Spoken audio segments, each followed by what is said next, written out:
All right. Wait, Bringing up Sloss. let's Oh my go. goodness. Yo, GM. I love when we get shit like this. This is great. Yeah, I was looking at myself in the waiting room, like, what am I doing? Like, what's going on right now? I mean, I'm not surprised. I was scrolling your feed and saw you've kind of gone into this like, I'm not writing text anymore. I'm doing everything in video form, and the videos are great. So I'm not surprised to see something like this. Hey, thank you. Yeah, I mean, look, we're supposed to be a fun company, and if we're not having fun ourselves, like, who else is gonna do it? You know what I mean? Hell yeah. Okay, sick. I appreciate you jumping on, man. I know you're slammed with the next drop, so we'll jump right into it. So you're the co-founder of Loud, an experiment exploring perpetual incentives for social engagement, and now Bl4nk, which is a drop studio focused on making crypto fun again by releasing weird fun max ideas.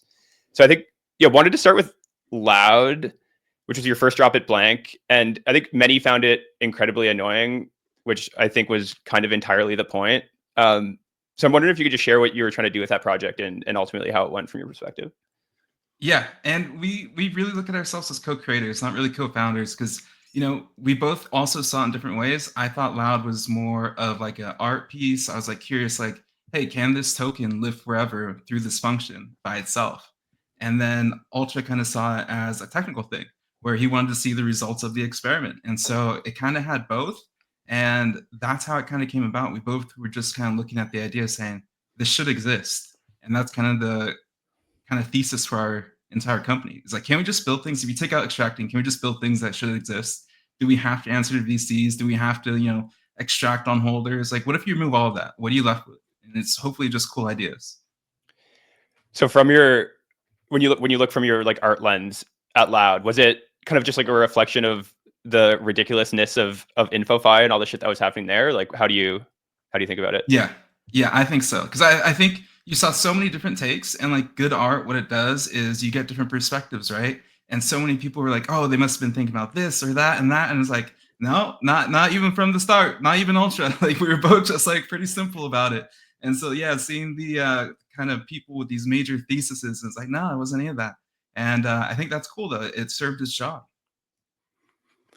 All right, so I'm curious about Bl4nk as sort of a concept, and I mean, you sort of defined it as this space for experimentation and fun, and I think that there's definitely this huge opportunity for non-extractive projects out there. At least I think most people just build things extractive, so maybe they've got to look a little bit closer at you and be like, "It's kind of nice." But I'm curious, as you obviously went in with the idea of building Bl4nk, how did was Loud part of that concept from day one, or I'm curious how you decided to go work on that? Yeah, definitely. I mean, it just goes back to we want to build things that should exist. And so that's going to be like a constant stream of experiments. And I think as long as you're being like legitimately non-extractive, right? Like the next drop we're going to do, I don't think we're even going to take fees. It's going to be like actual $0. And then you're able to launch a lot, I'm hoping. And I think if we do this correctly, it could open things up for the entire space where more people can just start launching experiments and new ideas and not be tied to a single token. Yeah, and I think so in your manifesto for Bl4nk, you talk about taking away the need for longevity, to optimize, to extract, and ultimately just focus on fun and creativity. So I think this is kind of an intentionally stupid question, but why do that versus trying to focus on kind of a big singular idea? Because I think crypto is legitimately boring right now. Like actually boring. Like there's nothing going on. Like I just watched, and I'm not going to hate on anyone. I'm not going to say any names, but I just watched a token dump, and like that was kind of the fun of the morning. Now what am I going to do? There's nothing else to watch. There's nothing else to do. It's like there's probably more. There's probably more you could watch dump if you wanted to. Yes, there are others dumping right now, I'm sure.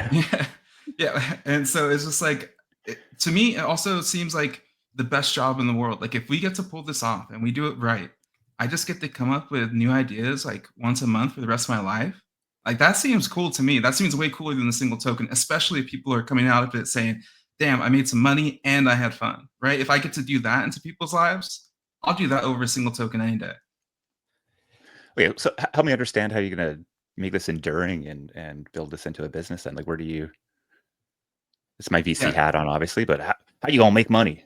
Yeah. So, I mean, there's two ways we plan on making money. One is making the suits pay, which I consider the chains, right? Make them open up their wallets and pay us. We don't have to take from users. And the second way is if we do take fees, it's always going to be a small percent, right? It's not going to affect anything. But if you amplify, a small percent across 10, 20 different ideas, all of a sudden it equals one major token. So that's going to be the two kind of models that we look at. But right now, I want the suits to pay.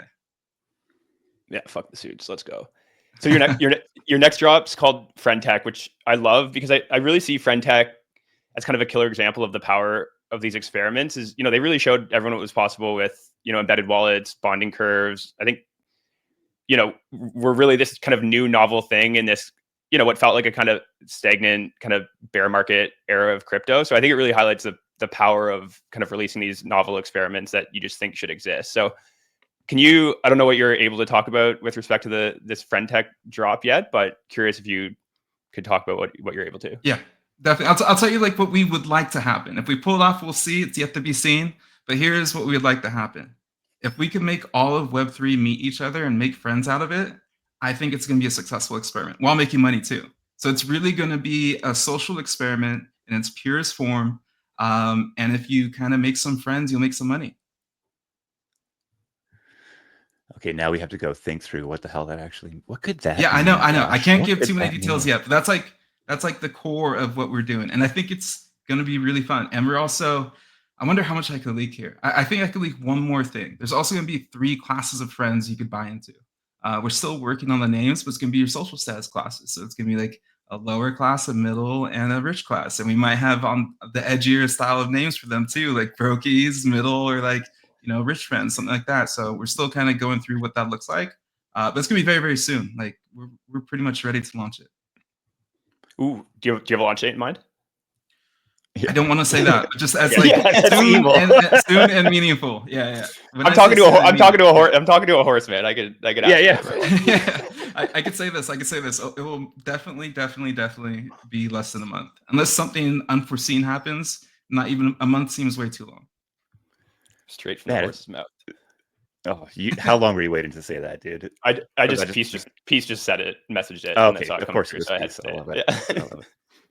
I mean, I feel like summer is like the absolute perfect time for these types of things. And I think did Bl4nk? I don't know when the friend with the hard D actually launched, but it feels like I very much agree with the boringness of crypto right now in many ways. And I guess I have a thought that maybe more of crypto just gets boring for the next little while. There's some really real use cases, obviously stable coins, and that being very good.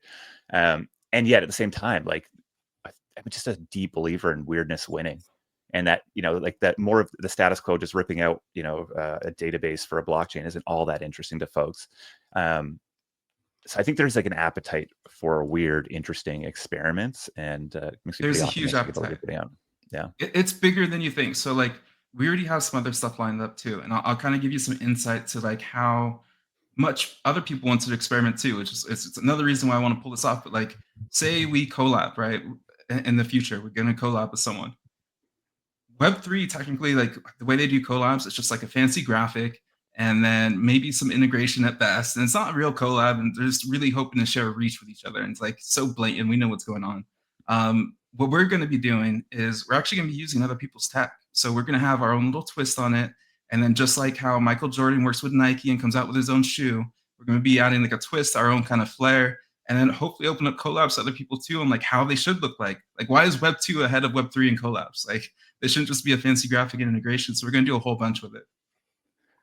Oh, interesting. Because that also gives us speed to market, right? If we're using your tech, you're going to help us tweak it to kind of build whatever. Now we can launch a whole new product in a month.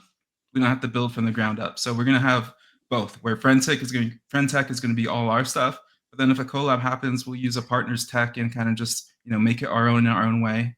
And that lets us have new experiments, new ideas really fast. It's very cool. I think Jess and I have been wanting a crypto mischief for, probably 5 years. And it just seems like such an obvious natural fit for like the tech we have here. Like you can just do so much more interesting shit with these rails than you can just with Web 2 rails or selling boots or whatever. So I love that you're running at this. And I actually just think it's what Bl4nk should have done. Like, they released SteelCam, crazy, stored all this value in Racer's brand. It's like this guy's going to go build these crazy speculative experiences. They dropped Bl4nk. It's like, fuck, that's a crazy another one. Kind of died out after a month. And I think they should have just gone back to the drawing board and rolled it again instead of, trying to release Friend.tech v2 and build it into this monolithic thing. So I love that we're getting another version of this. Yeah, and there's so many unexplored ideas too, because once you take out the factor of like the company needing to make money, every mechanism is unexplored. It's like, oh, what can we do with this? It's like you're looking at everything and like, oh, we could use it in this way, that way. We legitimately already have like 10 ideas lined up, ready to go. It's like we just want to hit them back to back, and it's gonna be fun. Yeah, a whole bunch of Legos. I would love to see a horse try to put together a Lego set. And yet here they are doing it. Yeah, we're trying anyway. It's gonna be fun.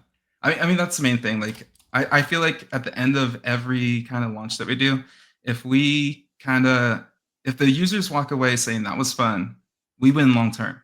It'll become a monstrous brand, and so like that's our number one priority in everything. Well, and I think setting that as the expectation is important, because I think with your example, Josh and Friend.tech, like it's easy, I think, from the outside to say, yeah, this is just ephemeral. Go ahead and do, more ephemeral type of things.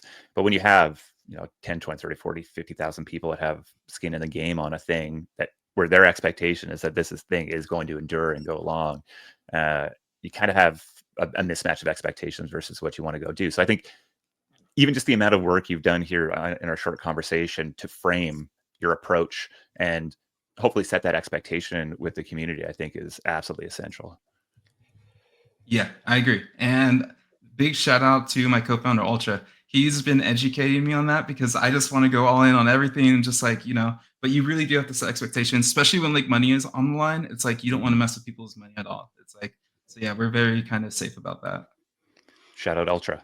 Great follow. Nice. Yeah. Well, Slade, appreciate you jumping on, man. We're pumped to see Friend.tech and everything that comes next. I think Laudio is a great experiment. So you have the foundations in place for this to be really interesting. Yeah, thank you. And I will say, check out Bl4nk. I promise it will be fun and you will meet someone new. Yeah, make sure you let us know when it's launching so we can feature you here again. We will play it. We'll play it live. Ooh, that could be fun. Awesome. All right, Slade, thanks so much. Best of luck. We'll see you on the internet. Thank you, guys. See you. Peace.